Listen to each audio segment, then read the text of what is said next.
EISO training that you have to have once every 2 years, that's the requirement. And that's the EISO, that's what we want over evaluating and improving student outcomes. I know everybody, Todd, thank you for the introduction. I know everybody, I believe I met you, and so pretty good to be back here. In fact, I was looking forward to this. I've done this a number of times, many times. Sometimes I dream about it, but EISO training is one of those things that, you can get some good things out of it. You really can. There's some good information here. Depending on how much you remember from the last time you had it. This is very similar. It's not exactly the same, but some slides will be exactly the same. John's a former superintendent. Yeah. I don't think it's kind of like being Aggie. You're never. I didn't go through all that, but yeah, I was a former superintendent of Delta last year, 15 years, and I still live there. So, as I like to tell everybody, the key to that is figuring out when to retire so you can stay there. So, I thought 15 was a good number of time to cut it off like this. But known Todd for a number of years, and my grade has grown leaps and bounds every time I've been on it. So, all right, so we'll get into this right now and talk a little bit. I kind of preface everything by saying this is what the Texas Education Code has to say about you as a board. And one of the things that they added, which was really the first time I can recall exact wording in the Texas Education Code, that put the board kind of on notice about student achievement. Come on in, Dusty. I hope you're sure it works. They weren't doing too well last time I listened. You need a, we'll get you a, Oh, yeah, okay. No, I got it. You can have this one. here you go. That one. Yeah, so this says, and I'll do most of the talking, so you don't have to do much, but occasionally I do like to have somebody else talk, so you have to listen to me all the time. The oversight of academic achievement. This is the example of what I call the camel getting its nose in the tent to start with, and then progressively over the next several sessions, the camel may find its whole self inside the tent. So as board members, academic achievement was something you always knew you had some oversight over, but they sort of formalized it when they put this into the education code here.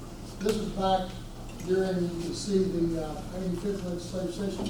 We just finished the 88, so that's 3 sessions ago. We're 88A. At 88, we just wrapped up, and special session was 88A.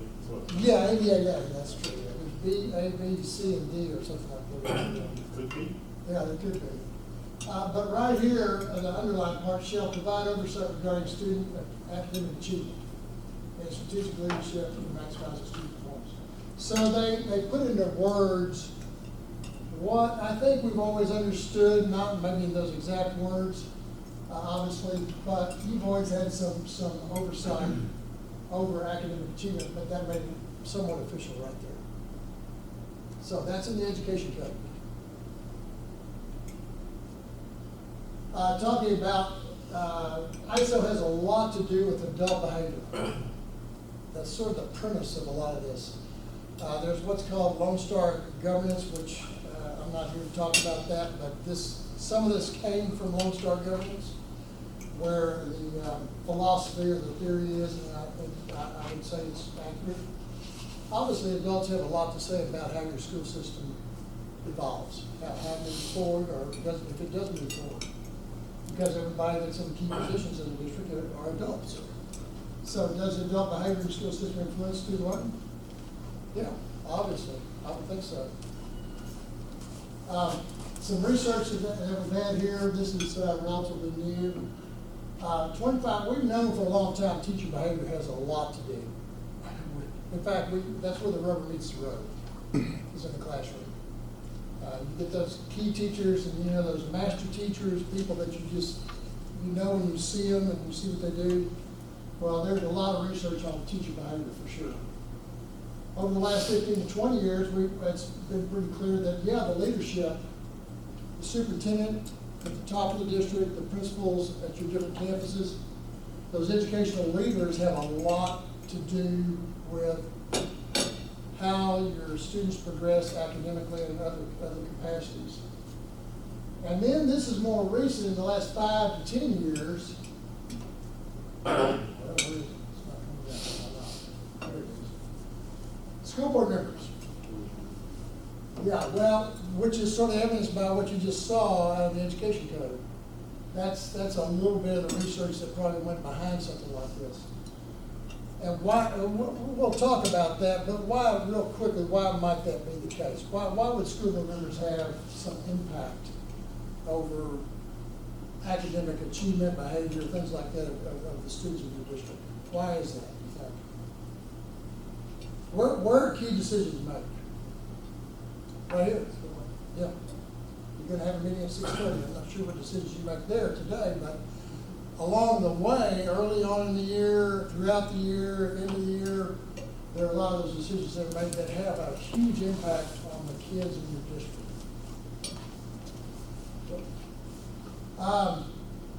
I like this graphic right here because it kind of is pretty obvious. There's 3 components. There's knowledge, if you have a teacher in the classroom, skills.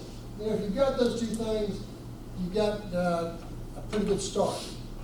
We would assume that teachers have that knowledge. To make them effective, they've got to have pretty good skills to go with that knowledge. But beyond that, as you can see by the evidence of the size of the mindset piece right here, there has to be a belief by teachers at some point that even if I've had Johnny and Johnny's family members come through here and maybe we didn't have great success, and they've got another sibling coming through or siblings coming, that's just one example. The mindset can't be, well, we're gonna get the same thing. So I don't think I'm even gonna try with that. No, they're all different, as we know, and it can happen. Teachers, I mean, look, they're well-meaning, but they get frustrated too. They get a group sometimes of kids that they'll go, gee, I don't know, this group is really different. They don't turn their homework in on time, they don't blah, blah, blah, they don't pay attention in class, they're hyperactive. And so the next grade level going up hears that, and they begin to formulate kind of what they may anticipate to see. And to some degree, that's okay that they understand they're getting that, maybe some of the kids like that. But the mindset needs to be the key for them right there. They can't make the determination that those kids can't be successful. Maybe they have to learn differently, maybe they have to be handled differently, but we can still be successful with it. And this is just another graphic showing that, so yeah, for leaders, whether it's here at the top leadership level of the board and the superintendent, or it's your leaders in your campuses, we have to have a mindset like that. We have to have that mindset that we can influence an entire school system. Magno's a pretty good sized district, pretty good sized system. So that's saying a lot when you say that, but you have to work toward that. If you don't have it, if you do have it, that's where you want to be. As a board, as a group, and I'd say even on your campuses, this is important too, that you have a team mindset. Doesn't mean that you might not have different opinions about how that happens, but ultimately we've got to come together to do as best we can. And we've got to do those things. This is a good graphic right here. It's really kind of sets the tone for everything else. But on the far left over here, synergy and teamwork and school board, the board, and the superintendent collaboration. That is probably the key to everything else over here. So if you get this working in the right direction, you have a real good opportunity to do these things that we're going to take a quick look at. And over here with Steve. If we struggle over here, if we are a split board or we're a split team, it's probably going to have some impact on some other things over here, because we're having a hard time coming together on what's best for kids. So that's key. That allows you to go into your systems and processes. You take a look at vision and goals. Everybody's got to have a vision statement. You have them here, you have your goals. We'll see some of that later, but HB3 goals are part of that. That helps you set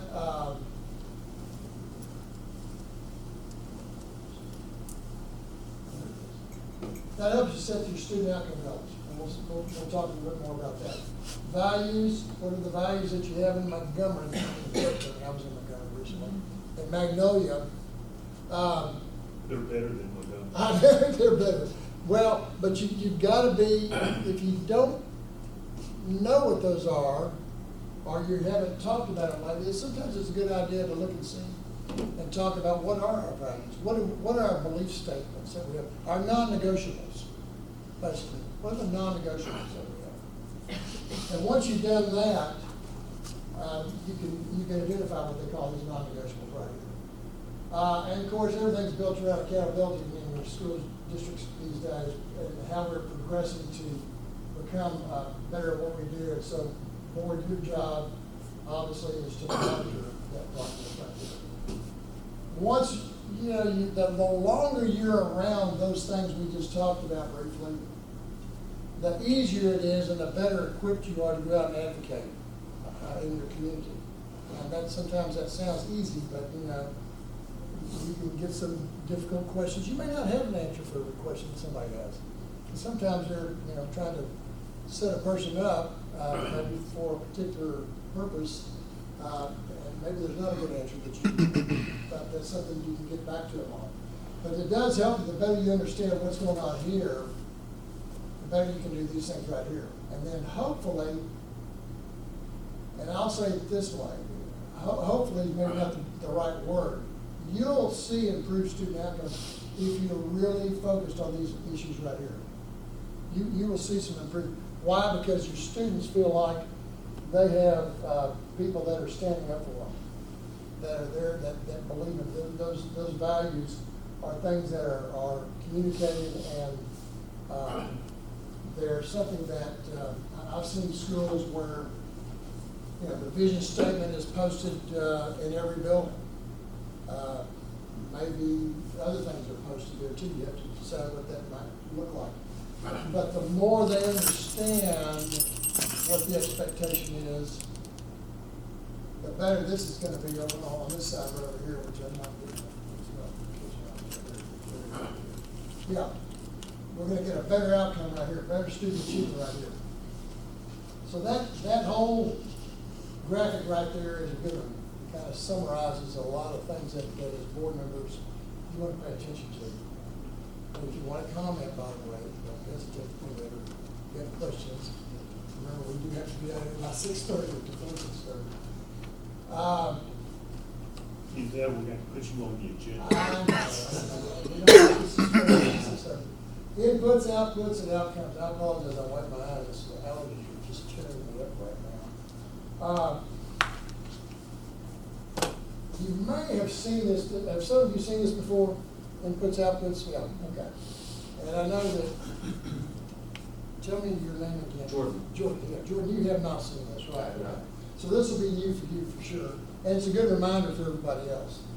Inputs, I think the thing that really is interesting right here on inputs is to make sure that, it's usually no at the beginning of a cycle. Well, as a board, when you're approving budgets, you're looking at what goes into a budget. You've got programs and where are we going to put our resources. Those are called inputs. And at the beginning of a cycle, so for a school district, that obviously would mean the beginning of a school year. So, you do that back in probably July or August in terms of budget. You approve the budget probably in August. And whatever you've approved that's in there, those are inputs.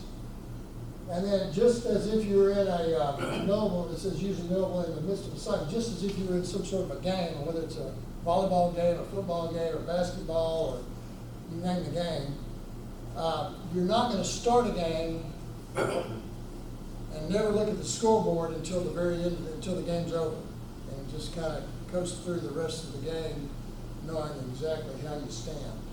You're going to be constantly monitoring that scoreboard, and you're seeing what you see, whether it's on the field or on the court. you're monitoring that. So it's the same thing here. You know where you're starting. You don't just not monitor the progress of your students throughout the year and then hope at the end of the year after they take the STAR test and then the course exams that we're going to come up to smell like a rose. You might, but if you do it that way, you're probably going to be considered to be lucky. And whereas if you monitor periodically along the way, you can catch the little glitches. If there's a glitch, it may be that things are trending really well the whole year, and you don't have much to consider. That's the outcome down here. Usually knowable at the end of the cycle. So at the end of the school year in Texas, in the spring, we're taking STAR and the course exams. We come out with those things, and of course they have pushed back the final results of those still. You still haven't gotten those. We'll see if that's going to happen or when that's going to happen. I know there's a lawsuit out there right now they're considering. So, but that's what inputs, outputs, and outcomes are right there. Okay? You've got other outcomes and student outcomes. Well, student outcomes are at the bottom. The second of the two right there are pretty much what we've sort of been talking about. And you'll see this again, but basically what students know and what are they able to do? What do they know and what can they do? That's how it's a measure that says the school system results. That are student results. They're not adult results. So the students are demonstrating what they know, what they're able to do. But in order to have the school that you want to have, and I just observed it, and I was just reminded, what? Elementaries everywhere are like this, everywhere. There's a long line of people to come pick up their kids. And there's always buses to pick up the kids. You got to have transportation. A lot of these kids depend on how they're going to, the first person they see in the morning is the bus driver. And so transportation, food service, y'all had a wonderful meal here. You've got a great culinary arts program here. But food service for your kiddos, so for some kids in some districts, maybe you have some here too, that may be the best meal they get, or best meals if they get breakfast and lunch the whole day. So, and maintenance and operations, all those things that you have to have school. Which the having school part's what we're here about. But it takes everything else, it takes everybody else to make that happen. And you don't hear a lot about that, unfortunately. Probably years ago, it was flipped the other way. That's what you paid all your attention to.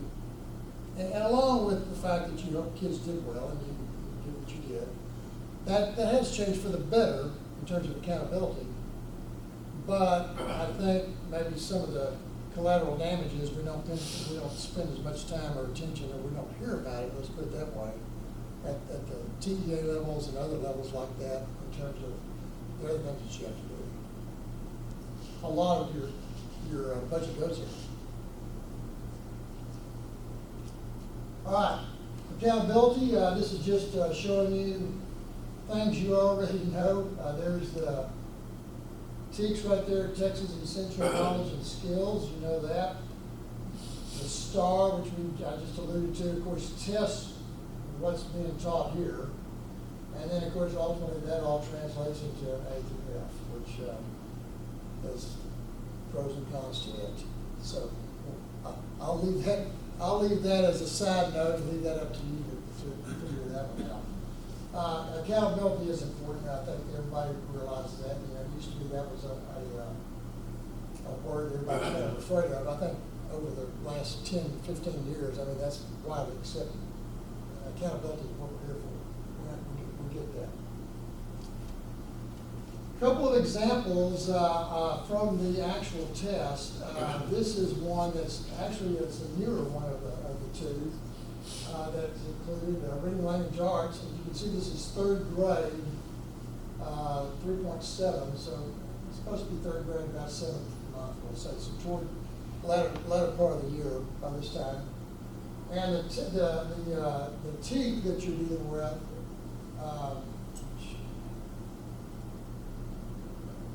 The teeth that you're dealing with is right here, responding to to text, not a text, but to text. The student responds to an increasingly challenging variety of sources that are read, heard, or viewed. That's the teak that you're dealing with here on this test. Now, this is a third grader, remember, toward the latter part of the year, third grader. Let me go to the next one. You can see what you're supposed to do. Actually, this is the question right here. Write a response to literary or informational text that demonstrates an understanding of a text. So here's the deal. So read the article from seed to pumpkin seed. Based on the information in the article, write a response to the following and what they're supposed to do in third grade. Explain how bees and pumpkins are beneficial to one another. Write a well-organized informational essay. So that's part of what teachers they're working hard on all this. Understanding that you have, depending on the class, but you could have anywhere from kids that are, grasp this concept of a well-organized informational essay, and the teacher tells them how that should look and what you should do with it, to people, to some students that, really don't have that background to start with. They're still trying to grasp it. So all of that's part of this particular example right here. And it can't be overstated how important reading is as you go through this, and you'll see that in the next example also. This is math. You've seen this one before if you've seen this presentation. It's the same one, but it's also the TEKS third grade up here, about fifth month, algebraic reasoning. And we'll talk about that, just how that got there. But algebraic reasoning represent 1 and 2 step problems involving addition, subtraction of whole numbers to 1,000 using those different models and number lines and equations. And there's an example of a 2-step down here at the bottom. The actual question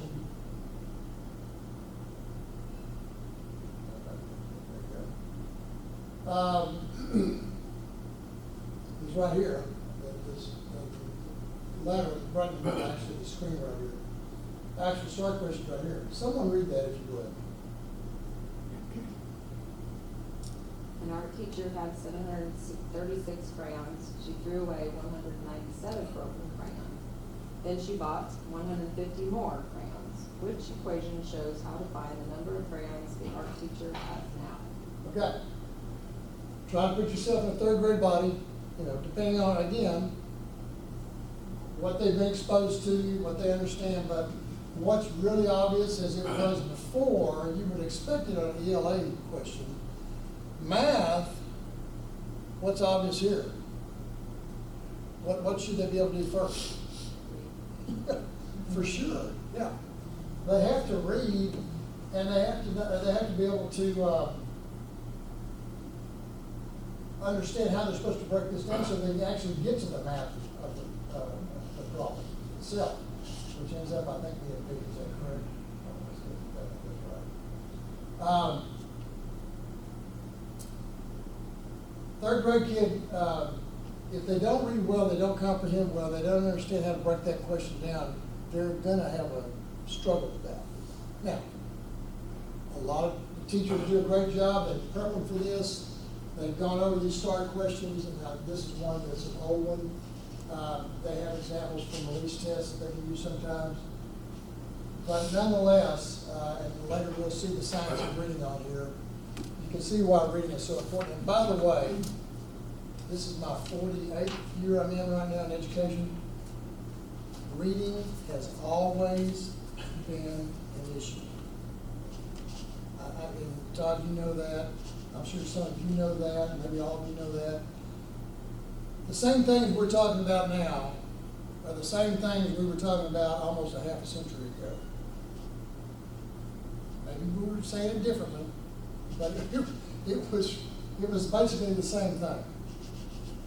So getting the kiddos to read, and nowadays, that's even probably more challenging in some ways, or it could be easier, depends on how you look at it. Because, you know, they're all starting with this at about a year old, or maybe less. But whenever they're ready to pick one up, mom and dad's got one at home, it's either that or it's a laptop or a tablet or something, and they can read off of that. They might still hopefully pick up a book and understand what a book is, things like that. So keep all that in mind when you start seeing your scores. There's a lot that goes into your kiddos being successful. I mean, certainly the teachers have a lot to do with it. I mean, they have a ton to do with it. But I would say that a lot of it, it starts at home. And those kiddos that have parents that took time when they came home and retired, or maybe it was the big sister, big brother that sat down and read something to them before they went to sleep. I mean, that's important. It's as simple as it sounds. That is so important to what goes on with these kids in terms of their reading skills. All right.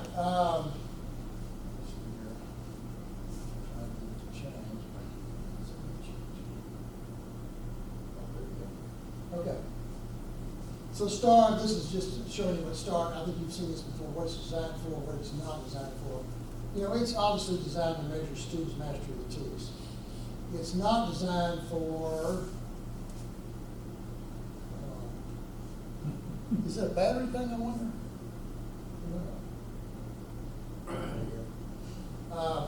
It's not designed for what they call a formative assessment. Formative assessments are things that are done periodic to check progress, right? So you do benchmark tests, you might do one or two of those a year, I'm gonna guess, something like that, which are very helpful because you do get to kind of see, okay, well, if I'm teaching math or reading or science or whatever we're being tested over, and we do this benchmark up to that point, you know, how well did those concepts stick with those kids? So that's pretty helpful, but that's not what STAR is. And obviously, it's not to describe a child's worth or his value, child's value. And we know that I think that still you have kiddos and parents and probably some teachers too that get pretty uptight during this time of year. Their whole being sometimes seems like it's wrapped up in that, and it shouldn't be. But that's maybe an outcome or an offshoot of the pressure that's kind of come with some of the testing we do. This is just to show you a reminder of subjects and grades that where things are tested. Math is a 3 through 8, you know that. Reading RLA, they call it reading language arts, it's also 3 through 8. Science is twice at grades 5 and 8. Social studies is just a grade 8. And then of course you have all your inter-course assessments in algebra, English 1 and 2, biology, and U.S. history at the high school level.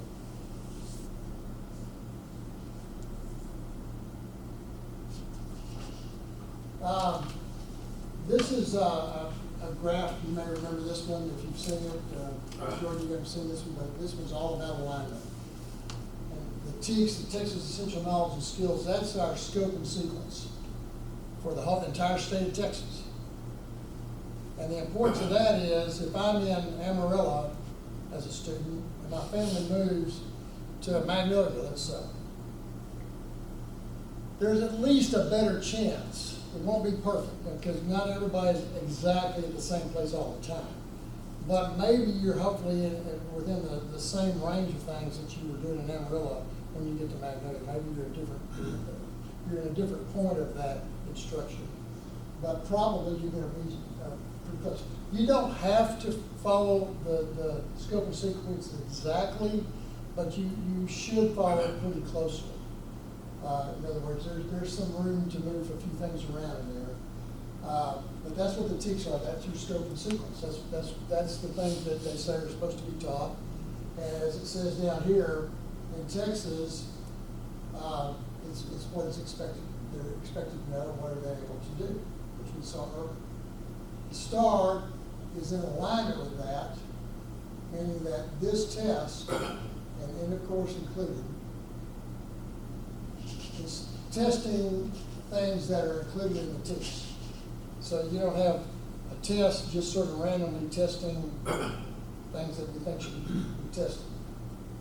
So the star over here says measures the extent that students have learned and are able to apply the TEKS. So that's what those two, that's the alignment piece. Every star question is directly aligned to the TEKS, depending on the grade level, the subject matter, or the course that's being tested. In terms of how you align that, in terms of the curriculum, for example, you see right here it says, if you just take the first three words, star aligns down, which is not always the way we used to do curriculum, right? We used to do curriculum from the bottom up. Kindergarten, first grade, second grade, third grade, of course this is geared to testing here. But that's changed. So what we know, or what they know, or they believe they know, is this is what we need to have some focus on. What are kiddos that are graduating from high school, if they're going to post-secondary types of things? Could be a trade school, could be a 2-year college, could be a 4-year university, could be a lot of things. What types of skills should they have post-secondary? And so what they did, they reversed this, and what they did, they said, well, this is kind of the information we want them to know. Things that are covered on something like an SAT or ACT, college entrance exam types of information. And so let's make sure in high school here, the EOC level, that these are things we're building on all the way so that in the 12th grade, we know what we're gonna prep them for and test them over is gonna have some impact on this. 11th grade, 10th grade, 9th grade, all the way through high school. And then that gets compressed down to 8th grade, 7th, and all the way down to 3rd grade. That's how you get algebraic reasoning in the 3rd grade. And they compress the curriculum downward. And, you want to challenge your kids. That's good. I think we'll see at some point if they don't think they've compressed it maybe far enough. Because, there are exceptions to all of our kids. I mean, we have some really bright kids out there, obviously. But the average kid probably, at some point, you may have to look and say, are we compressing it too fast, too hard? And so that we're introducing concepts down here in 2nd and 3rd grade that we used to offer maybe in 5th grade. What's going on there? There's some concern about that. Does that make sense? Yeah.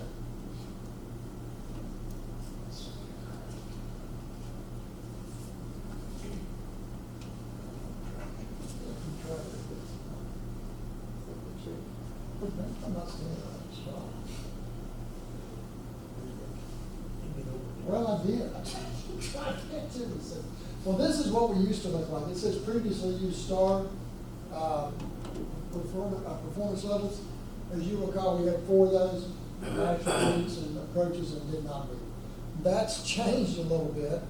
If I can get the next slide over the come up here, let's see. Oh, let's go back. There we go. That's what it looks like now. Masters and meets are the same. But what's changed is they've split the approaches into high and low, and they split the did not meet into high and low, basically. And I think this is the state's attempt to give some credit to districts, campuses, etc., for improvement. Certainly at those levels. I mean, the goal obviously is to get everybody to meet. Because if you can get them here, you've got a pretty good chance to get them to the next, to the masters. But as you know, and we'll see a graphic here in a moment, approaches is where you see large percentages of your kids are in that category to start with, and then of course the numbers shrink down as you go farther up the ladder there. So you've got now what amounts to 6 levels instead of 4. And they just took those 2 and split them up. Can I ask a question? Sure. I know that in the previous way that we had it set up, we had 4 categories. The top 3 were considered passing in the previous category. Okay. So when you look at the new setup, is it the top 4 considered passing? I would say yes. I mean, I think, again, what attracts, so approaches would be your group you're talking about, probably. If you look at the way that they've worded this, they're likely to succeed, all that, they said the same thing here. Right, I just wanted to clarify, so I the think top that- four is. I think the difference may be, in possibly doing this, that maybe they moved a few kids from the did not meet level that just barely got into this group right here. But they did show some progress. So I think that's why they possibly split those up like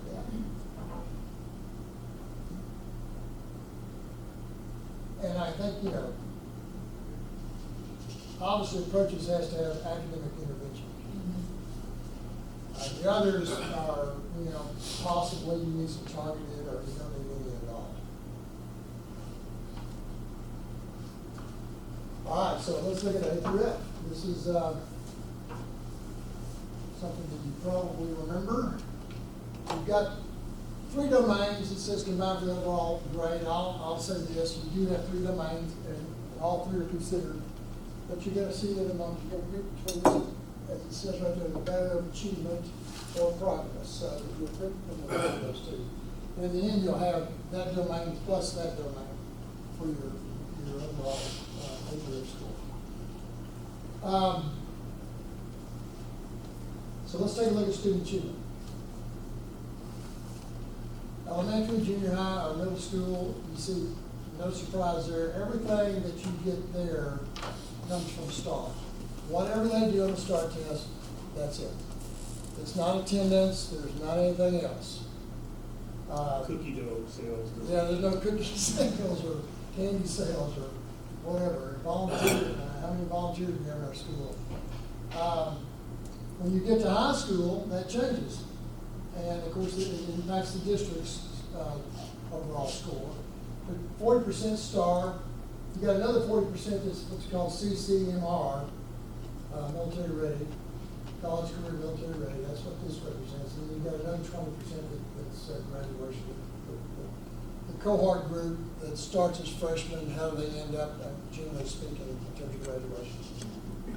It says at the bottom, district domains will now be calculated in the proportionality method, which you'll see a little bit about that in just a moment here, to improve alignment with campus readiness. It's interesting what they did there.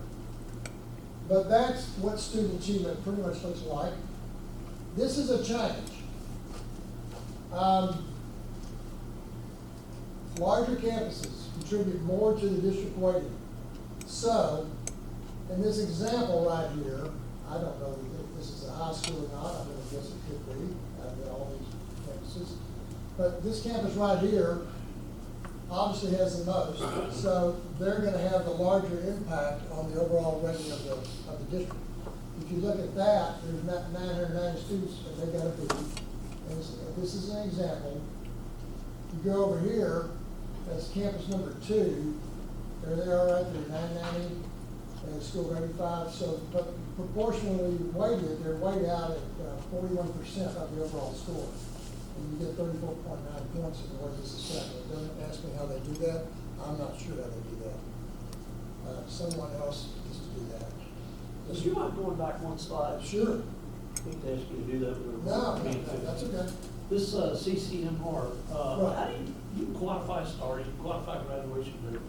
How do you quantify the, how many Well, people I'm go to gonna show college, you- how many people go to enlist military? Well, I'm going to show you in just a moment, but I'll just give you a quick answer to that.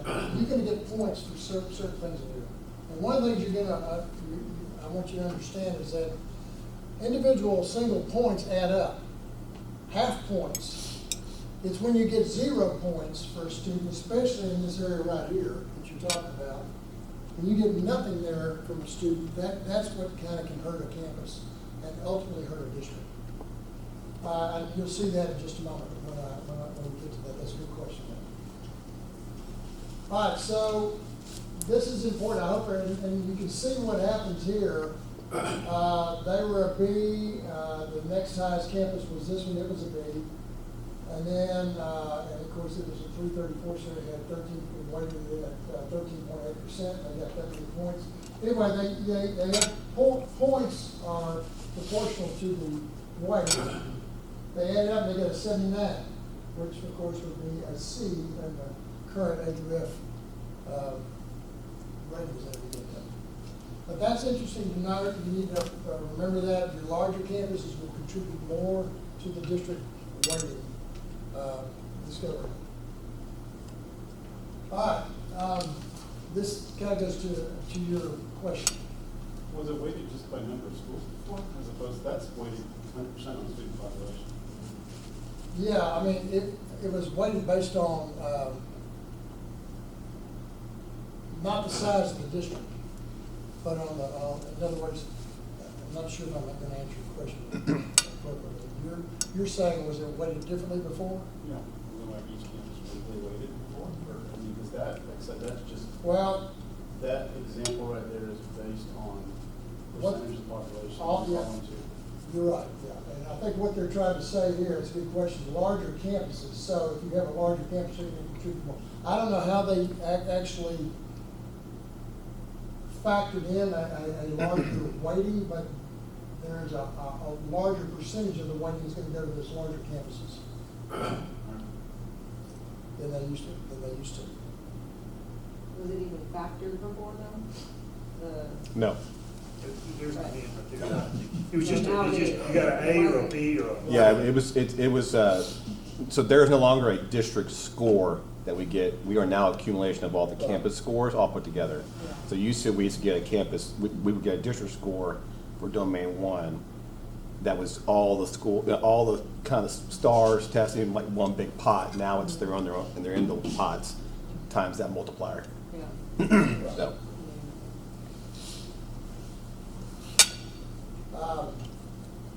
College readiness. This is one where,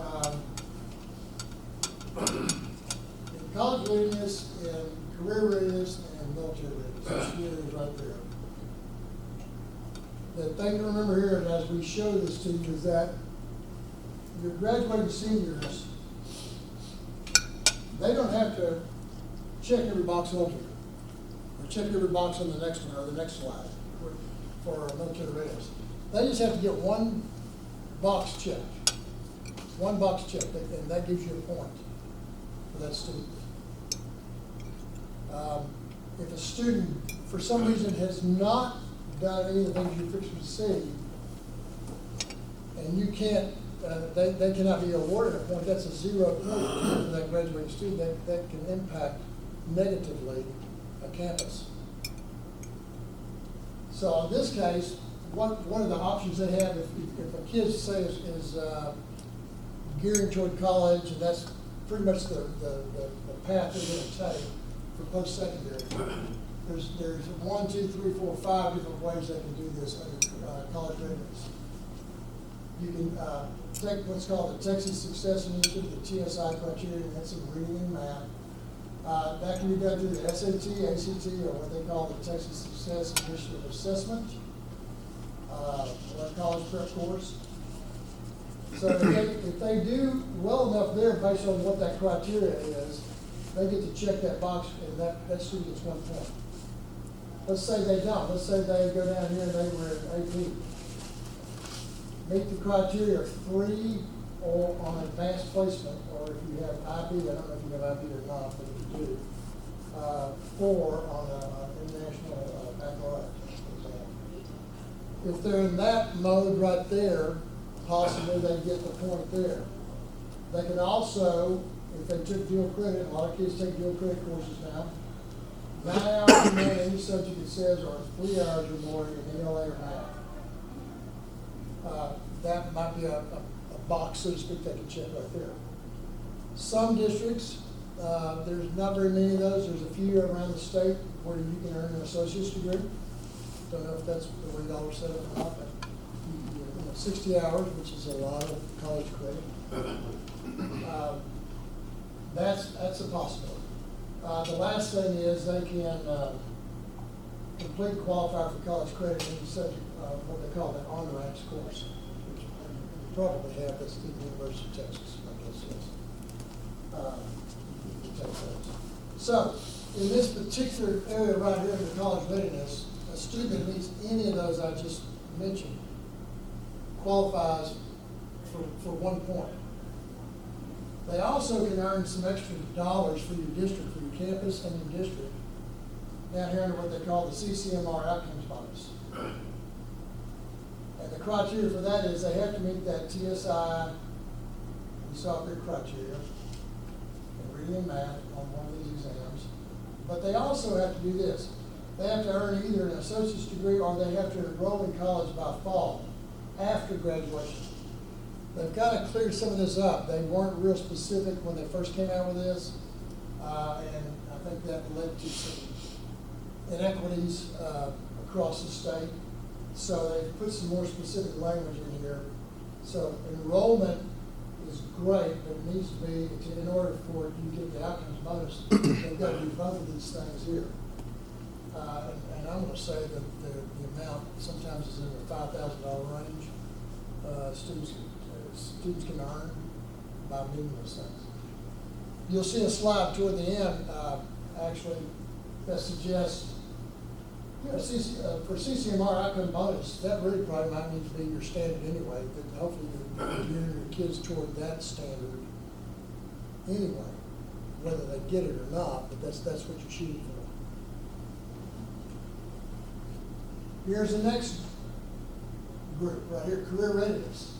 That was college readiness, this is career readiness. So, you have kids that have different interests. You have some kids that are, of course, more into the industry certifications, things like that. There's at least, 250, 60 of those nationally. And so how can they earn a point here? Let's say they didn't earn any points in the previous group, but they're pretty strong in this group right here. They can earn an industry, as you see at the top, their industry-based certification. You can do that depending on what you offer with your CTE courses. Level 1 or 2 certificate can be earned. They could take what's called a coherent sequence coursework. So those are sort of 3 different areas right there for the kiddos that are really more focused in this particular area of their education. You see a note on special education students there that they can graduate with what's called a completed IEP, individual education plan, and that they're workforce ready.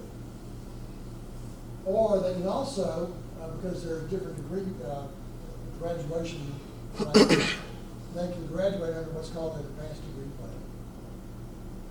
So there's a couple of different things there, and actually I think they earn additional dollars if they do those things also in the special ed. For the CCMR outcome bonus, it's similar to the previous one because of the TSI right here, but you'll notice, of course, down here, this is different because it says and then they have to do this. Earn an industry-based certification or the level 1 or 2 certificates. So that's career ready. So now we've got 2 things that we've gone through that kiddos that are graduating hopefully will plug in somewhere there, but there's a 3rd area, military readiness.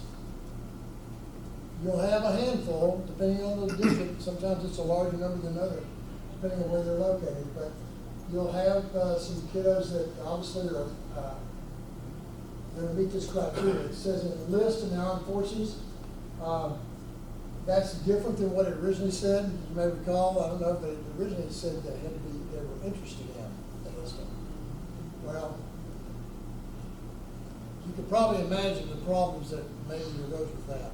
People were playing by the rules, but they were playing the game. Let's put it that way. And so, you could conceivably have every senior interested, quote, interested in enlisting, but they didn't mean they had to enlist, just had to be interested. So anyway, that's changed. The term now is enlist.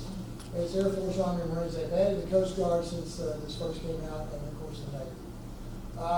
And down here you see the CCMR outcome bonus.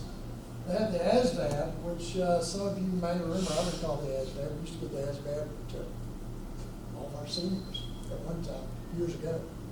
It's an interest inventory that gives you some indications of where your skill set might be, what you might have some interest in. Gives you maybe 3 or 4 different options.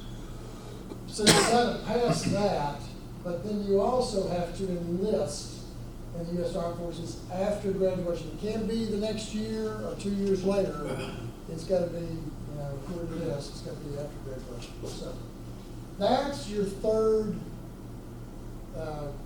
area for your kids to focus on. So you've got these three areas right here: military readiness, career readiness, and college readiness. What you hope to do is to get, if you can get every senior plugged into something here, then everybody gets a point for that, and that, believe me, the points add up, they make a difference. And 7 points, count towards our budget dollars. They, So we're doing that way. What are the points? The points count for our ratings. yeah, they can't, I'm sorry, they can't do the ratings. It's part of the formula of A through F. And we're gonna see another, slide here or two. Get all that information, right? For post-graduation information.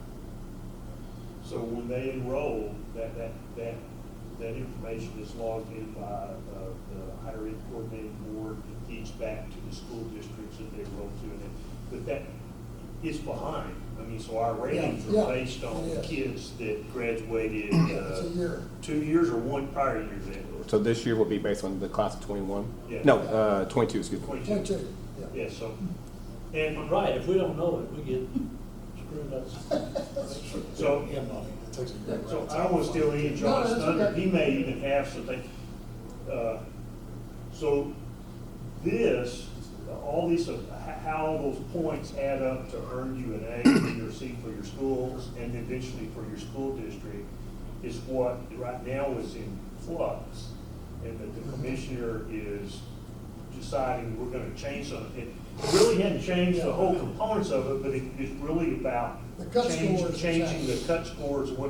And the biggest one is It's down here. down here, this. And I'm gonna show that in just a minute. You're right. No, it's figured okay. you had a It's slide okay. on. No, That's it's what the okay. lawsuit is about Yeah. right now. Yeah, they made some big changes on You've this. probably been to a TASB, and you've probably got a little, you probably know way more than the rest of us do. Jump in if you do. Anyway, go ahead, John, I'm That's sorry. okay, no, that's fine. We're confused. So that's I'm your gonna go three get some areas. pie right and here. keep my mouth shut.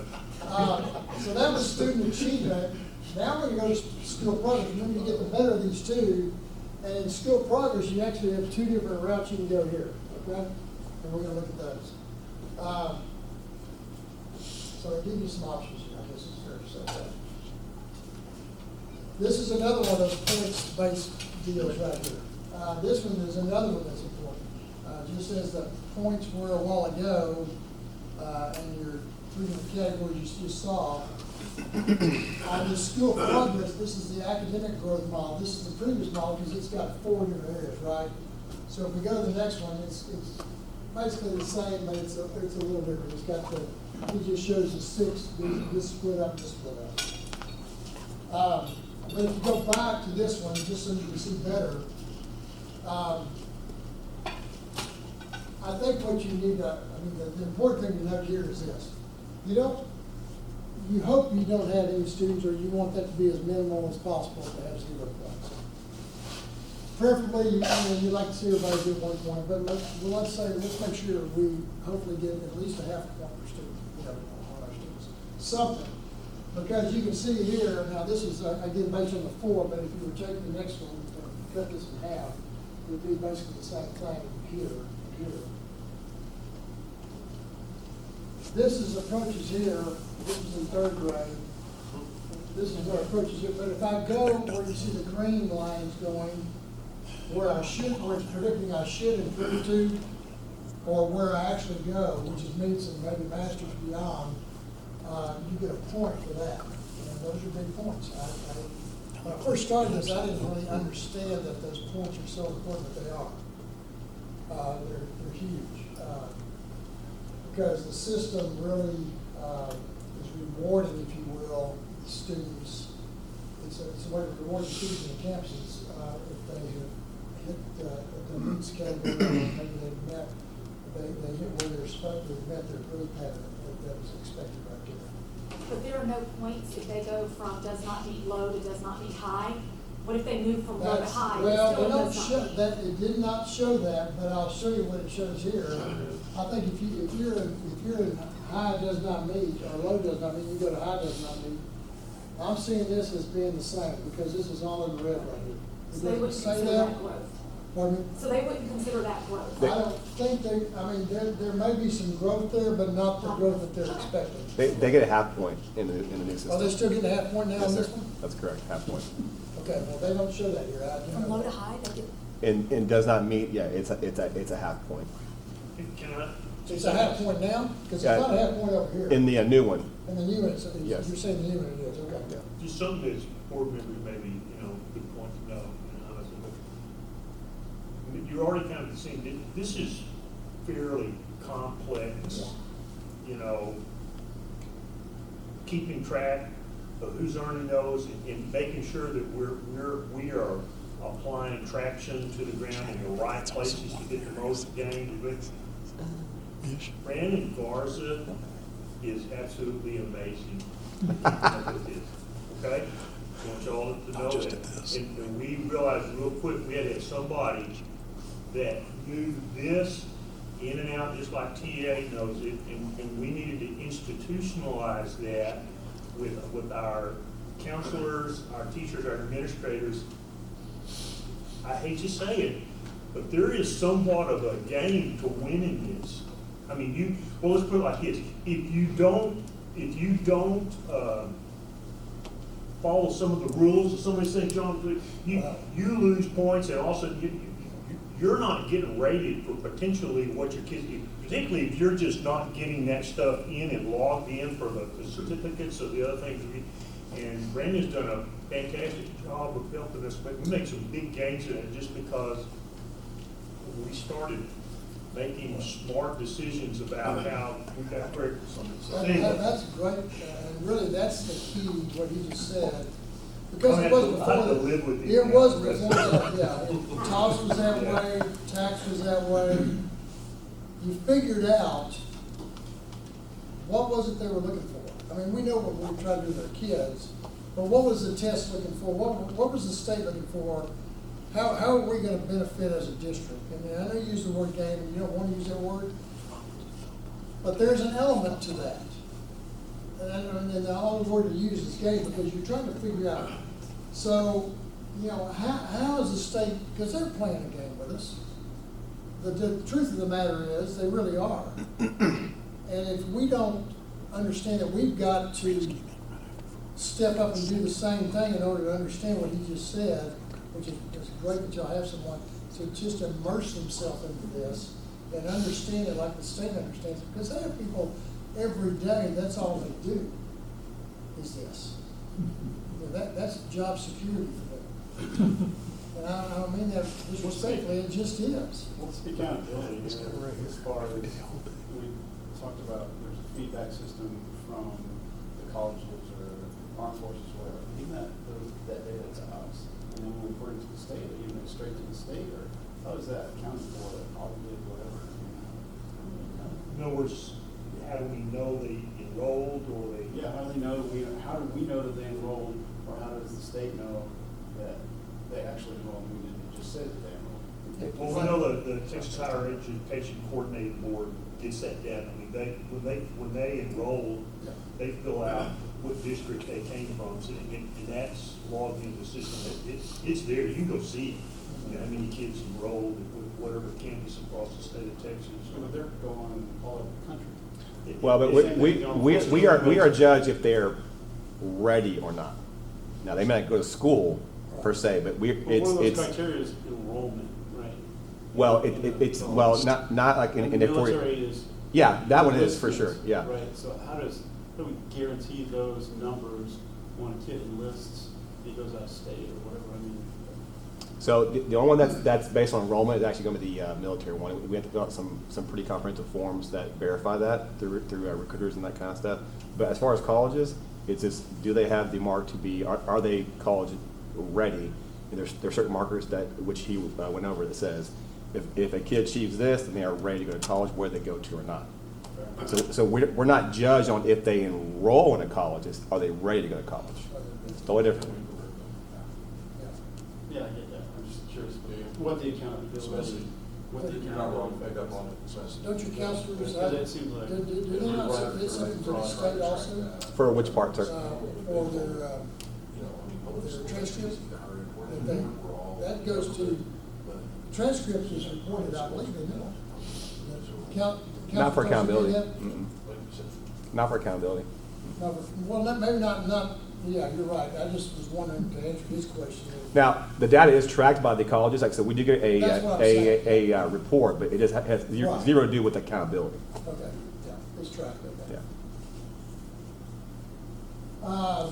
But that's the academic model. Now, you're gonna see a progress model here in just a moment. And of the two, you're probably gonna get this was the way that districts and campuses typically go when they use this model. This is progress right here. They use, as you can see, what I call a scattergram, a scatter plot, type of graph right here. It's based on this right here, free and reduced lunch. And what they're saying basically is they're making some assumptions that they've had over time in terms of research. Campuses with fewer students on free and reduced lunch, they have, on average, a higher level of student achievement. Campuses with more students on free and reduced lunch, they tend to have lower levels. There's a lot of different reasons for that, correct? I mean, there would be. What are some that maybe jump out at you as to the high and the low right here? What are some of the advantages that a kid might have up here that possibly, maybe not always, but some of the time they're not gonna have that advantage there? That's just everyday types of stuff that make a difference in terms of how they perceive the world. Parental support. Parental support, and in a lot of ways to do that, right? They take them to the museum. Most likely, this group up here does some of that. Maybe some get to do that here, it depends. They take them on vacations.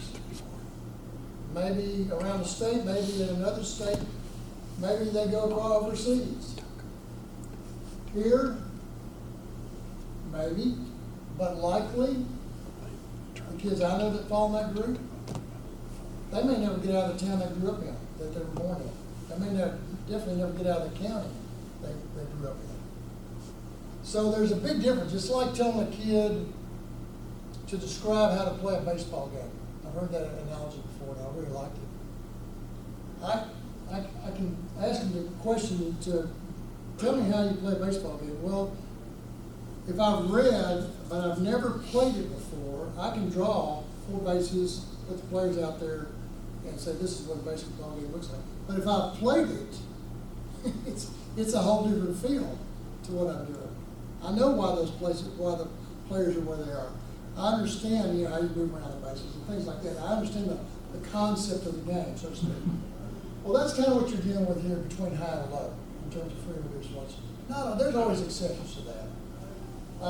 But the examples they give here, you can see the 2 axes right here, the student achievement and economic disadvantage. So the farther out you go on economic disadvantage, if you're scoring, say, low 40s or mid 30s, somewhere in there, you got a chance right this one right here. If I draw a line somehow all the way over here, that's probably somewhere in the maybe a 80% range. And they're sitting probably here at about 90% free and reduced lunch. That's how they got there. So the way this is designed, and don't ask me how they did this, I don't know. This campus right here is getting credit for that, whereas this campus over here, they scored it probably, 50 plus, 55% right, let's say somewhere in there. And they're probably, maybe 25, 30% free and reduced lunch. They also scored a C. They actually scored in this, around here, they were close to being a B. They were closer here to being a D. The way this example sets up.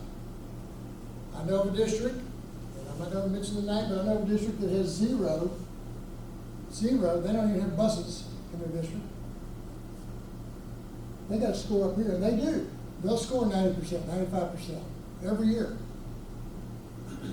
It's just, the kids in that district, I guarantee you, are going to museums and taking trips to Europe. And they're doing all these things, playing soccer, and they just get to do it all.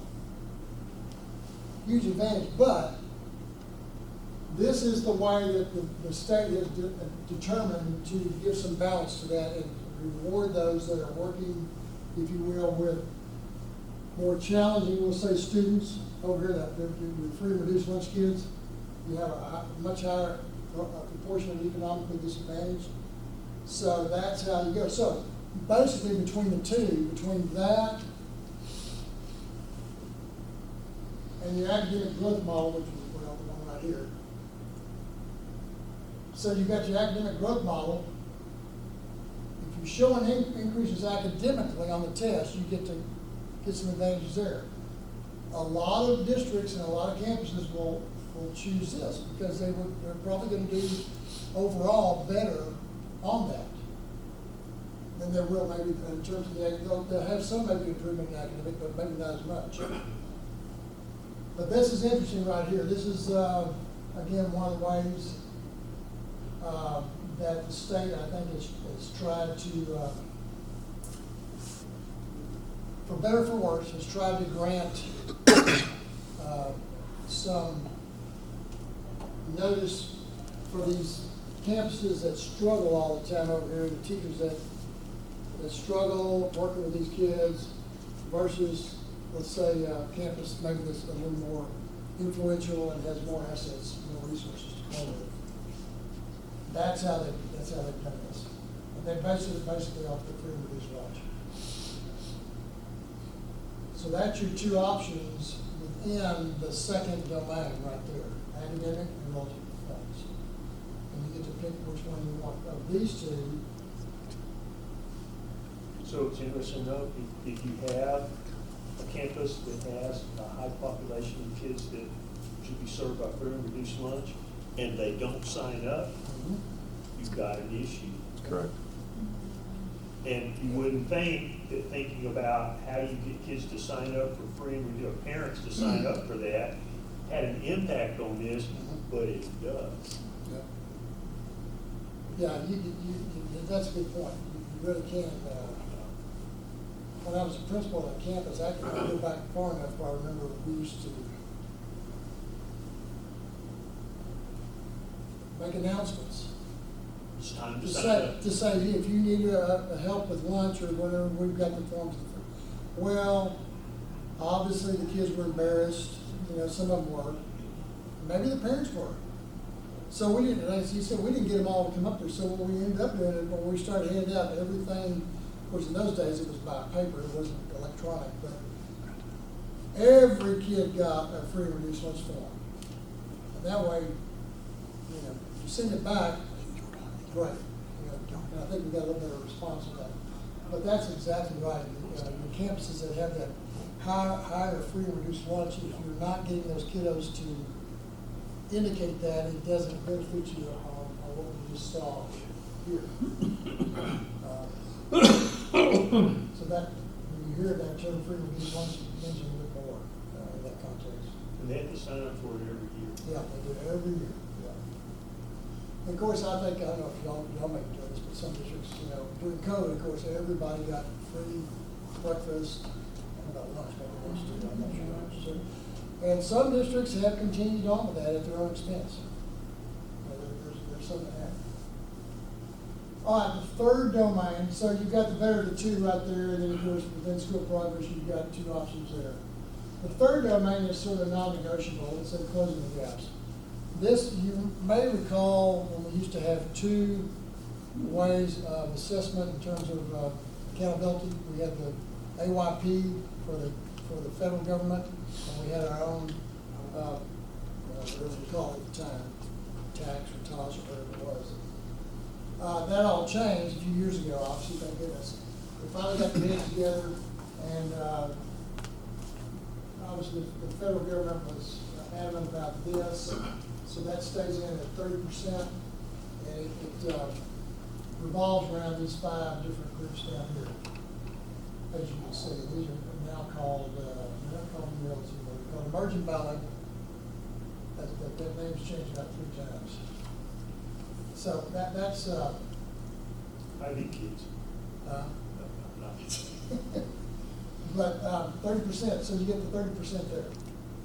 And again, I'm gonna say this, like I said earlier, closing the gaps has been around for a long time. We've always been trying to close gaps, still are. Made some progress, but still working hard to close the gaps.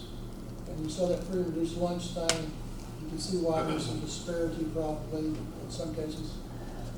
So closing the gaps is a challenge. Is this a comparison of these 5 buckets of students against students that benefited in the trials to close that gap? What gap are we closing? Well, the idea is that you're trying to close the academic gap. In other words, and you'll see in just a moment when I show you the chart, but within your district, we'll just take Magnolia, for example, you've got all your students, of course, but then you break that down by your populations that you have represented. I don't know how many you have, but you've got black, white, Hispanic, Alaskan, you've got all these different groups.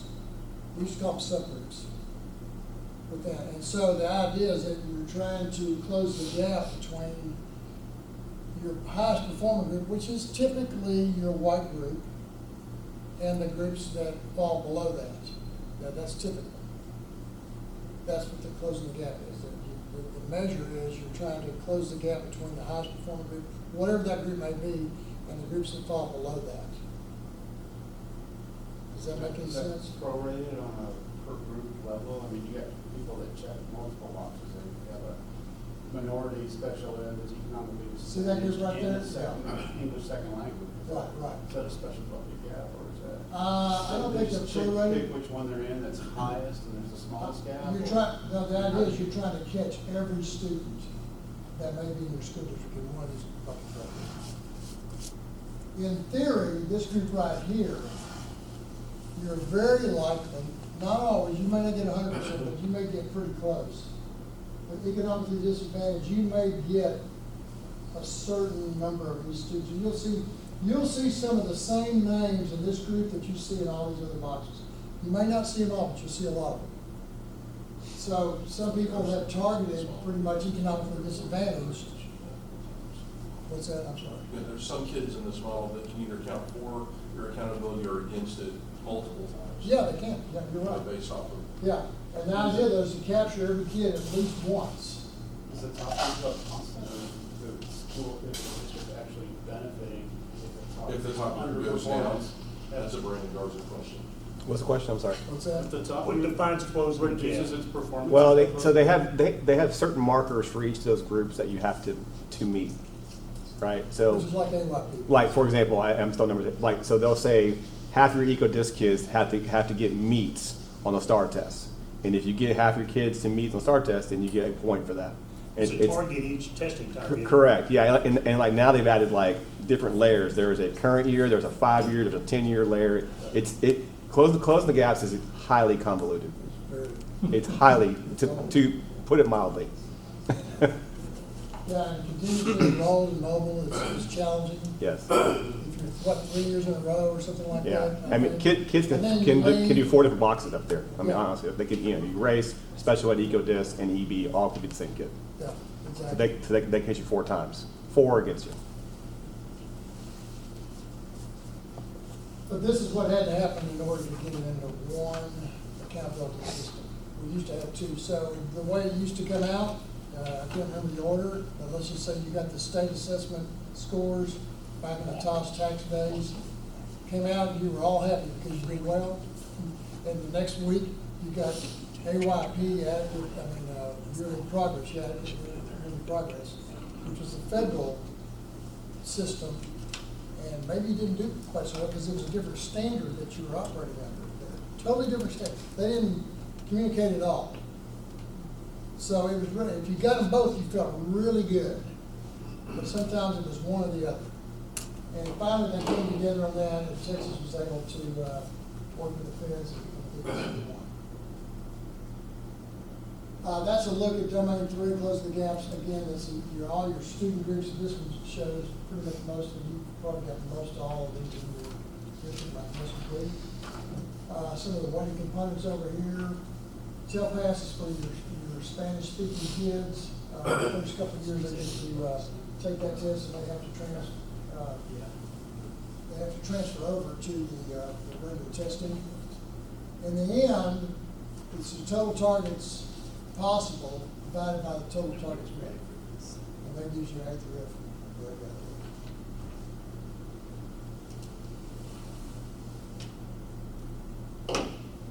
And that's pretty much what it looks like at that point.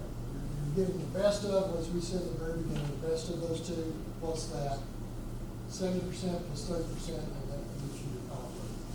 Now, that's the simple version of it. That's probably the one you'll remember.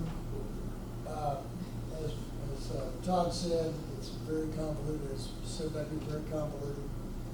The devil's in the details quite often, and it is in this case too. This is a little bit what Todd was talking about, the cut scores. If you'll look, well, we know that the range is going to be different here in 2023, but basically this is the CCMI, College Career Military Readiness.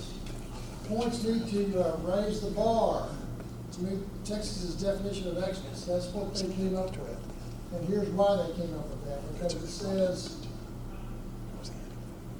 2017 cut points for CCMR were set for the first time. I think it said right here in 2017, very few campuses performed at that level in 2017. Average performance was a 47. So the cut score in 2017 was set at 60%. Well, down here it says CCMR performance has skyrocketed. Those are their words, not mine. With average performance now at 65%. And the statutory objective in area 3 is to make Texas a national leader in preparing students for post-secondary success. The cut point for an A has been adjusted to 88%. So there's a big change coming in that. Districts and campuses, high school campuses in particular, have rightfully so, have been able to benefit from that. They now have bumped it up to 88% from what was 60%. That's a big jump, huge jump. And that's gonna, one of the reasons you see, as I think Todd alluded to, you see the lawsuit that's out there and the pushback that's going on, has a lot to do with this right here. A whole lot. The cut score for CCMR is gonna. Well, this statement is in contrast to the scatter plot shows. The scatter plot shows sliding scale based on your school lunch program, and this is just saying it's a flat scale. Well, this is CCMR.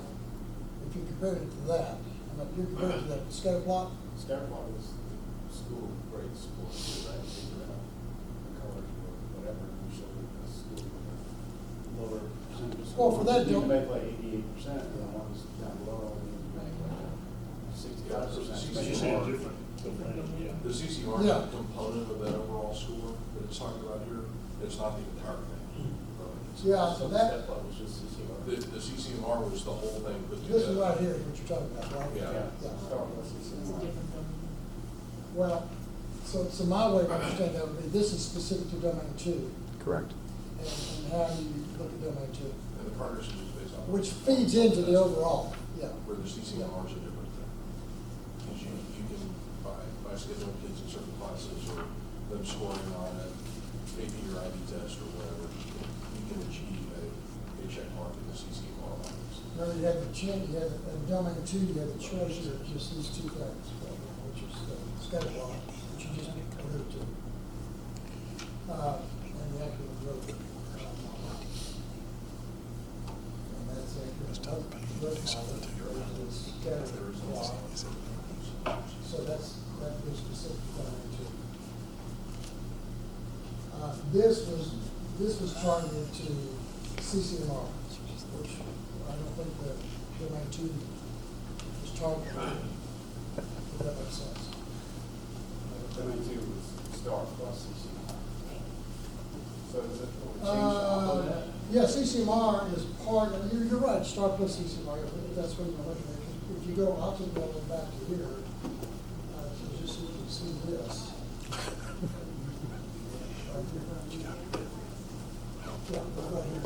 this is, what you just said, STAR counts 40%.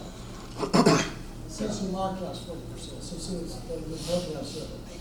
And what they did right here, they bumped the cut score in CCMR from 60%, which it had historically been.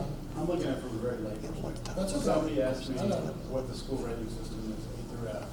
What's my rating at my school, or what's my rating at my district? Those scales are different, one is scatter plot versus less. Well, this is big picture right here. Scatter plot's more, you're right, it's a little deeper dive into that. That big picture, if someone asked me that, I would say, you know, you've got 40% of your score at the high school level that's STAR, that's based on UOC, STAR.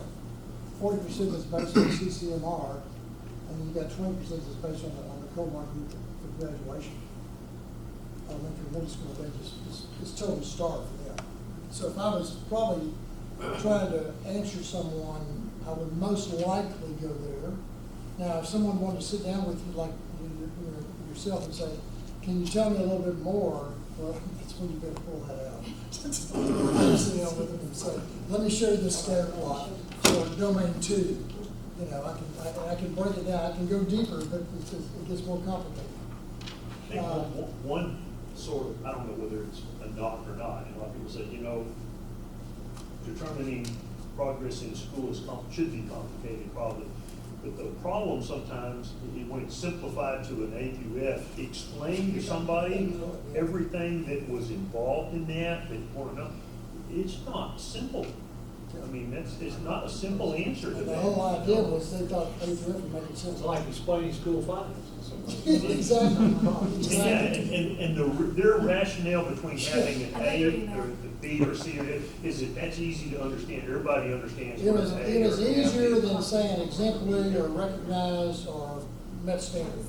That's what they were saying, which I don't think, most of us have never understood that, because I think everybody's pretty smart out there, knows, they can understand exemplary and recognized. I mean, it's an A, B, and C, and D, it's the same thing. But, I don't know if I can, you asked a few questions, I haven't answered some of them very well, that's my I best think one answer. was on the school level, one was on the district level. Yeah, so this is the entire school level look right here. All right, so let's go, all the way back to where which is right here. So that's CCMR, and it has been, as we said, it's been raised to 88%. So we're gonna see what happens. And whether, I mean, the rationale for a lot of people that are suing, I don't know, John, how many is that gone up to? Is it like 111 districts. 111 111 districts out of over 1,000. And as I understand it, there was no specific language when this was first about what cut points, and the general thought was the commissioner needs to continue to raise the bar at different levels of points, and he feels like, but in terms of how far he had to jump into those things, that's totally his decision to make. And some of their thought was, this could be politically motivated, and that we're in a discussion about whether or not, you know, dollars go to private or, homeschool kids, and that if there's, and that someone say, well, this is all designed to make public schools look like they're not doing as well, because we're fixing to raise this bar from 65% to 88%, and it's going to, and those districts say, our kids could actually, on STAR, perform at a higher level, and as a result of this, and get a lower grade level of ratings as a result of that. And it's like, that's not telling the right story of public education. So that's the side story to all this, is this is all playing out. And as John mentioned, right now we don't know. He suspended giving us those ratings. So Yeah, and I'll say the other thing too is, if the average performance was 47%, and the average is now 65, at minimal, what these at folks minimum, are, you could have done 18%, right? yes, but what they're asking for at minimal is to say, you have to set the criteria and give us a year to play the game, and then, and it's always been some of the standard. And, which might mean he may leave it at 65% or 88% or 65% just there. Say it's going to 88 and give us a year to adjust to that, which, maybe, So that gives you this year. no. All right, so that, there's more to come on this, so keep your ears posted, keep posted to what's going on. And as Brandon said, that hay is already in the barn. Yep. I mean, it's not like, we don't have any impact on those kids, it's already done, they've already got their ratings for that. Well, So is that next year's too. I mean, that's already gone too. Yes. That's last year's class. That was last year's. Yeah, and I think, anytime you see things like to make Texas, we want to be at the top of I get that. To make Texas a national leader, preparing students for post-secondary success. Yeah. So do you do it all at once, or do you kind of maybe hit some stages along the way to get there? I mean, there's different ways of looking at that. You can get there, but jumping from average performance, 65, and jumping right up to 88% is really jumping. So we'll see where that takes us. If you would like, and again, if you hear anybody ask you questions like this, refer to texasschools.gov. You can plug in any district, or you can start with Magnolia, but you can plug in any of your districts around or in the state. And you can get a lot of what I call baseline information. And if you want to dive deeper, it has it'll take you down 2, 3, 4 levels deep sometimes in the statistics and all that. So it's really a pretty handy website. Goals, statewide goals. You're probably aware, or you may not be aware, we have 2 statewide initiatives. Well, I couldn't help it because we were all talking. Oh, I know. I'll get through this real quick, so if y'all will bear with me. 60 by 30, science, teaching, and reading, and that's the 2 big initiatives, okay? That's like saying that's sort of the global dome over the state of Texas. Those 2 initiatives right there. 60 by 30, they want 4 goals: educated population, completion, marketable skills, student debt. Everything is based on the year 2030. You can look and see what it says about the educated population, 60%, and that's the age range they're looking at age 24 to 34. Will have a certificate or a degree by the year 2030. Completion, by 2030, at least 550,000 students in that year will complete a certificate or associate's, bachelor's, master's for an institution of higher education in Texas. Marketable skills by 2030. All graduates from Texas public institutions of higher ed will have completed programs with identified marketable skills. I think that's going to be an interesting one, as well as this one. By 2030, undergraduate debt loan will not exceed 60% of their first year wages for graduates of Texas public institutions. Now, they have made some progress. I need to go look at it So again. we just raised the wages. You can look that up. You can actually go online and look this up, and it'll give you that they do have made some progress.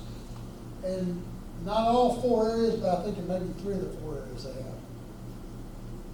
Of course, I don't know. Let's just move on. There's a science of reading I was talking about earlier. So science of reading instruction, very, very important. It basically is this. They've come back around, I guess we'll say, to saying statewide, we understand that we need to be paying some attention to phonological awareness, things like that. Versus what used to be what they call 3Qing. It's called, which has to do with whole word, sight words, whole language, things like that. There's a big difference between this and 3Qing. So you can go to that website if you want to know more about that right there. You've got that in your handout, and check some of the details out there. District goals, I'm not going to spend much time. You've already seen these. This is House Bill 3, early childhood literacy, math, and CCMR. You've got those, y'all already done those HB3 goals. Those are 5-year goals, and CCMR is the same way. How many goals is too many? Well, if you've got more than 4 or 5, you got way too I'll just leave it at that. 3 to 4 is probably ideal, 5 is stretching it. Beyond that, you're in no man's land. Research has shown if you get out there at 7, 8 and beyond, you get 0 of them done. Student outcome goals, baseline, goals that describe what students should know or what they're able to do. Well, there's 4 things that are included: baseline, target, population, and deadline. That's what you will see in all of this. And these are some of the other things that are considered right here. And I think everything's enforceable, that's what I tell you, so that's all there. This just tells you more about the baseline. It's a starting point, the targets, where do you desire to be, the future state, the deadline, the month and the year should be noted, and population, what group of students are you trying to impact? So that's some of the details on that. I'm not going to spend a lot of time here, obviously, but this is that chart I was talking about earlier that shows all the different subgroups across the top: African American, American Indian, Asian, Hispanic, Pacific Islander, and so on. And where you see NA didn't have a large enough student group to measure right there. I think at the time you had 25. I'm not sure if this dropped, in some cases it may have dropped to 10 or 15. But anyway, that's the 3rd grade. You remember the outcome goal. You did these for HB3. 3rd grade students, and that's the example they did right there. They did the same thing in math. Showed an example of that, the outcome goal example for math. Did the same thing for CCMR. And then you go on from there, there's what they call goal progress measures, which in the old language would have been your objectives. You had goals and you had objectives, how you're going to accomplish your goals. Now they call them goal progress measures. Just new language. You can see that here. It includes some of the same types of things in it. It is predictive of the goal, and obviously it's influenced by the superintendent. This is just an example showing an overlay of, here was that original example they go. This is goal progress measure 1, 2, and 3. And then they have another example of this. Just to say there's another way you can do this. There's all different ways you can get to this goal. This one deals with 3rd grade through phonemic awareness, reading comprehension, and reading fluency. The next one is the same thing. It's in math. This is a goal progress measures 2.1, 2, and 3 right here. That would help you accomplish that goal right there. And this is CCMR. I always say about CCMR, you can get your arms around CCMR a lot easier because it's your graduating seniors, as opposed to, grades 3 and up. So a little bit easier to do that. So this is some things you can look at in terms of goal progress measures 2.1, 2, and 3. This I'm not going to spend any time on this. You're not a K-12 campus.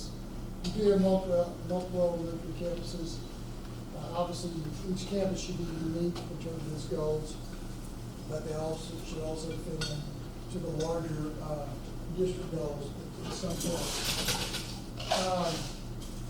Pre-K and K campus, if you have that, there's something you can do there. This is CCMR. Basically, they're saying what I said earlier. The outcome bonus are a higher standard that we should all aim for our students to achieve.